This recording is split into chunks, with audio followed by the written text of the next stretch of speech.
The labor dispute between International Longshore and Warehouse Union and the Pacific Maritime Association is still not resolved. What actions have you taken to help push this toward resolution? Well, we've had a variety of conversations with the governor's office, the Department of Commerce, and with our own federal representatives. But last week we took it to a new level.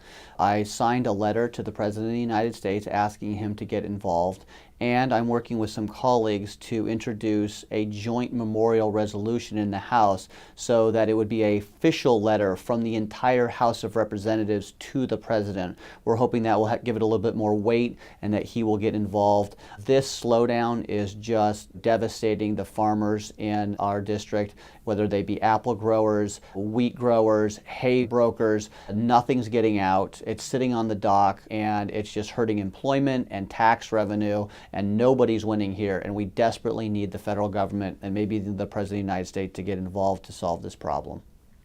The House Labor Committee passed a bill to raise a minimum wage and a bill to provide sick and safe leave last week. Explain the union carve-out in these bills. One of the things that was so frustrating for me is that these very large labor unions came forward and said everybody needs a raise to $12 and everybody needs sick and safe leave, but then they put a provision in the bill that said if you collectively bargain, you don't have to get these benefits, right? So everybody gets minimum wage unless you pay a union due, then you don't get minimum wage. Everybody gets sick and safe leave, but if you pay a union due, then you don't have to get these benefits. And the reason, of course, they're doing that is that they want to be able to go to employers and say, you collectively bargain with us and you won't have to pay your employees a lot, you won't have to give them these benefits, and your competitor across the street will. So they're using these bills as leverage to force people to join unions.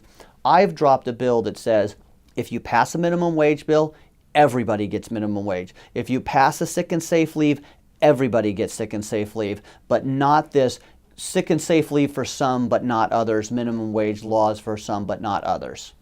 Why did you support the supplemental budget passed last week by the House? Well, the state of Washington suffered a series of catastrophic events last year. First, we had the Oso slide where hundreds of people were killed. And then, of course, in my area, we had the Carlton Complex fire, which was the single largest forest fire, I think, in Washington's history.